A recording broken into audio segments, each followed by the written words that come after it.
automated counting machines pwedeng ma-hack? What?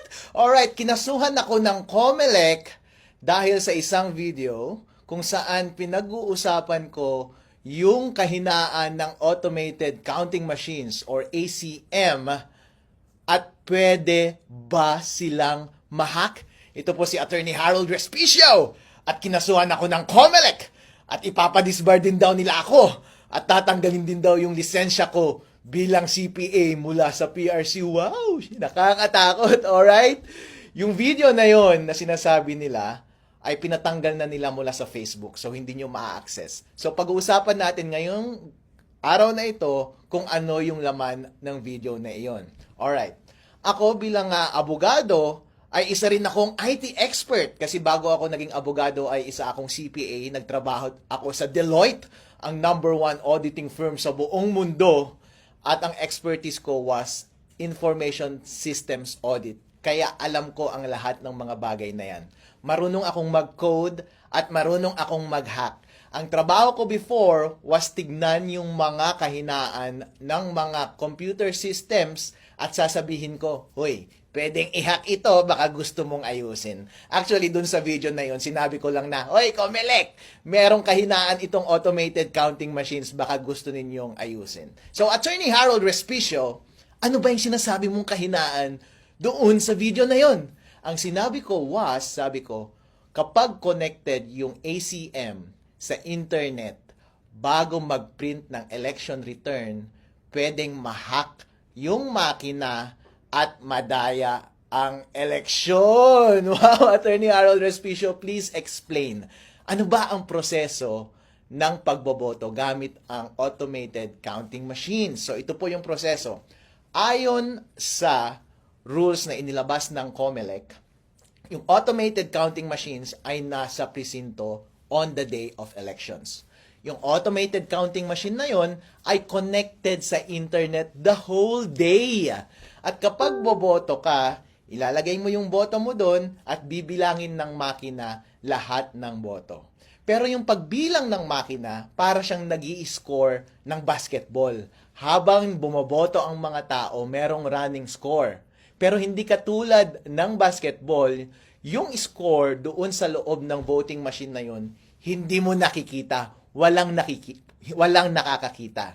At makikita lamang yung final score pagkatapos na ng pagboto matapos ang 7:00 ng gabi on election day. At lalabas yung information na yon sa pamamagitan ng pagprint ng election return. Tapos, yung makina, ipapadala niya yung result sa servers ng COMELEC at yun yung official na returns ng election. Ang concern ko was, kapag konektado sa internet yung makina, bago mag-print ng election return at corrupted yung source code ng makina, pwedeng ma-hack ng isang hacker yung makina at dadayain yung lalabas na final score doon sa election returns at madadaya yung resulta ng eleksyon. Yun po ang puntos ko doon sa video na iyon. So, Attorney Harold Respicio, bakit pwede bang mabago yung source code ng isang makina? Well, ang binanggit ko doon sa video was, pwede on principle basta may physical access ka sa makina. Bilang eksperto sa IT, ikaw din, kapag bumibili ka ng gadget mo doon sa Green Hills, di ba? Kapag nakaw yung cellphone na yon or nakaw yung laptop, pagdadalhin mo doon, babaguhin na nila yung source code ng computer na yon kahit may password pa yung device na yon. Kasi, ang basic principle ng information system security is, basta may physical access sa device, ang isang masamang tao at gusto niyang baguhin yung source code ng makina na yon, pwede mong mabago yung source code ng makina na yon. So, on principle, ang mga makina ng pagboto, basta merong access ang tao dyan, pwedeng mabago yung source code. Ngayon, ang diniscuss ko doon sa video was, sige, sinesecure nga ng COMELEC lahat ng makina na iyon. Actually, meron bang opening, ang sinabi ko sa video is, meron bang opening or instance na baka hindi nakatingin yung gwardiya na merong bad actor doon at baguhin niya yung source code? Kayo na lang ang humusga, di ba? So, mahirap iwasan yun kasi kahit gaano ka pa ka-stricto sa pagbantay ng makina, kahit konting sandali lamang na merong access ang masamang tao doon sa makina, halimbawa, galing sa loob ng gobyerno, kung gusto nilang dayain yung eleksyon, pwede nilang dayain yung eleksyon. Yun yung binanggit ko doon sa video na iyon. Ngayon, hindi mo maiiwasan yung bagay na iyon. Kaya ang alternatibo mong solusyon dyan ay kapag nagtanim sila ng masamang code, source code doon sa makina at may opening sa hacker, pwedeng i-hack. Dapat ang gawin mo, during election day, wag mo siyang i-connect sa internet. Kasi kahit corrupted yung source code nun, kahit ano pa ang gawin ng hacker, hindi niya ma-access yung device. Therefore, hindi niya mababago yung score.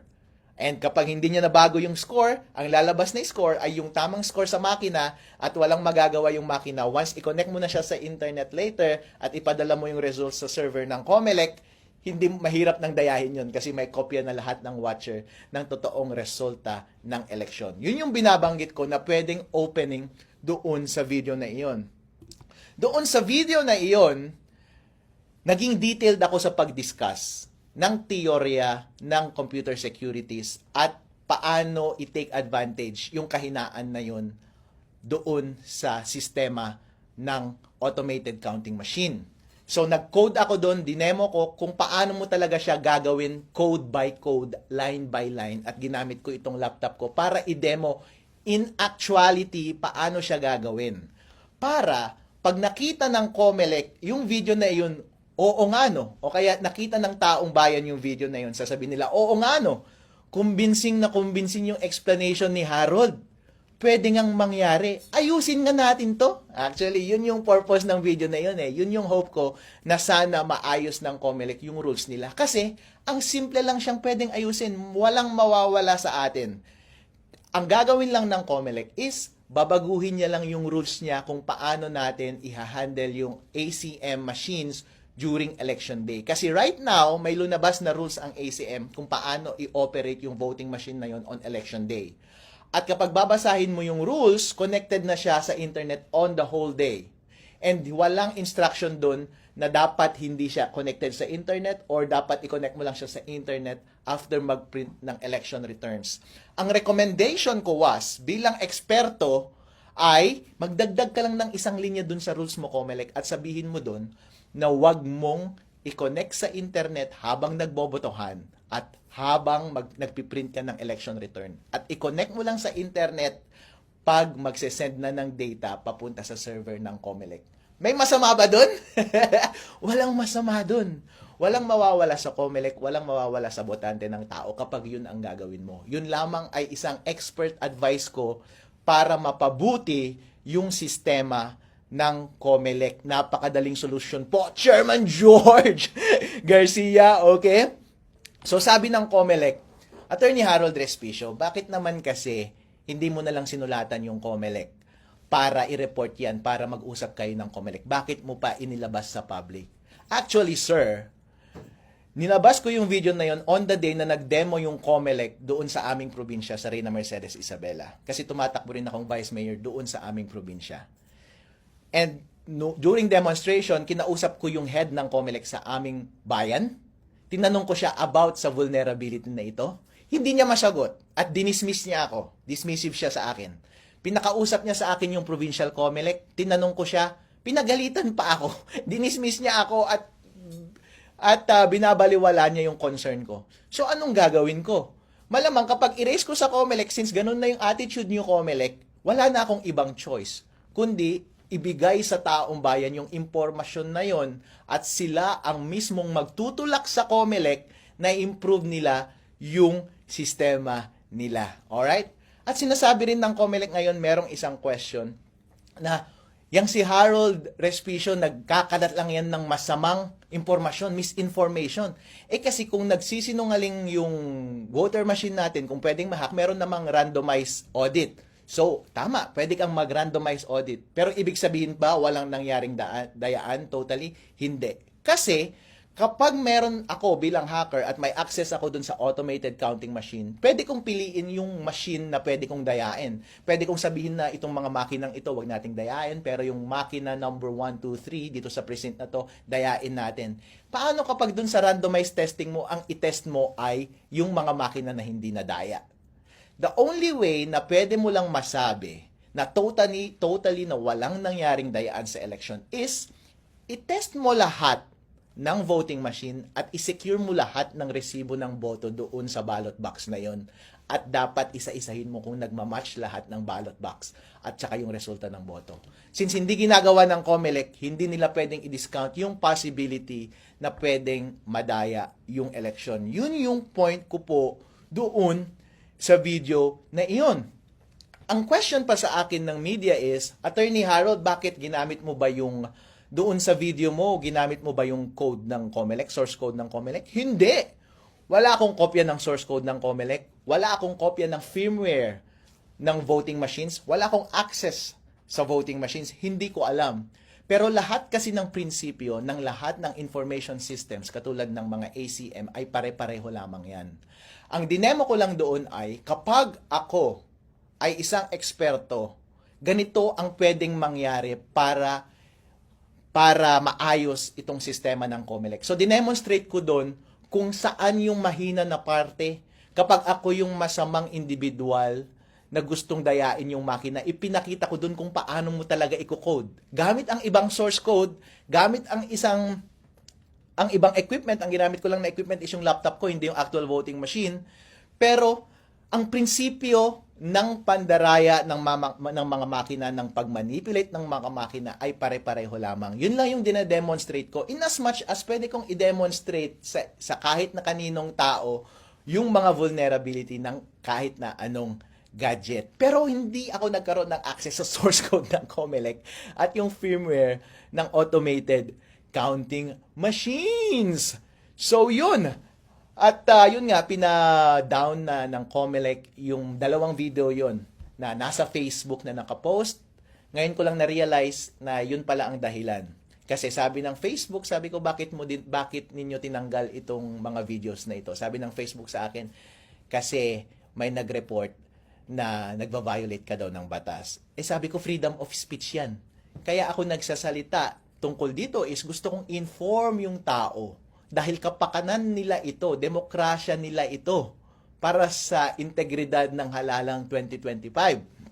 At sana marinig ng COMELEC para magbago ng rules yung COMELEC. Actually, tinanong ako ng media kanina, so Harold, ano ang response mo dito sa mga kasong gagawin sa'yo? Kasi ipapadisbar ka pa daw sa Supreme Court at tatanggalin ka pa daw ng lisensya mo bilang Certified Public Accountant dyan sa PRC. So anong response mo? Talagang ganyan ang buhay. Wala tayong magagawa. Kung gusto nila, kunin na rin nila yung aso ko kasi gusto na naman nilang sirain ng buhay ko. Pero ang bottom line is, Chairman George Garcia, pagkakataon mo to na patunayan ang iyong sarili. Legacy mo ito. Hindi ko alam kung ito ang una o huli mo bilang chairman ng COMELEC. Gusto mo bang matandaan bilang chairman ng COMELEC na nagpapatahimik sa mga concerned citizen na gusto lamang ng tapat na eleksyon? Or gusto mo makilala bilang isang professional at mature na commissioner na nakikinig ng feedback, especially mula sa expert, at titignan mo yung sistema mo kung tama ba o mali. At kung tama, babaguhin mo.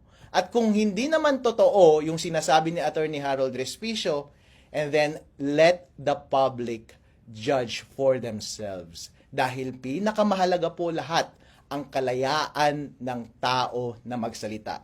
Nangyari na po ito paulit-ulit sa maraming gobyerno sa buong mundo, kung saan merong mga taga-tuligsa sa gobyerno at pinapatahimik nila yung taong iyon. Pagdating sa huli, ang talo ay yung mga abusadong gobyerno na iyon. Pagdating sa huli, ang katotohanan pa rin ang lalabas. Kaya ang advice ko sa COMELEC ay, kung sa tingin ninyo, aatras ako sa informasyon na to, or aatras ako sa kandidasiya ko, bilang Vice Mayor ng Reyna Mercedes ng Isabela, well, hindi ko gagawin yun. Dahil nagtitiwala ako sa ating batas na ang tama at ang karapatan nating mga individual na malaman ang lahat ng transaksyon ng gobyerno ang siyang magwawagi sa huli.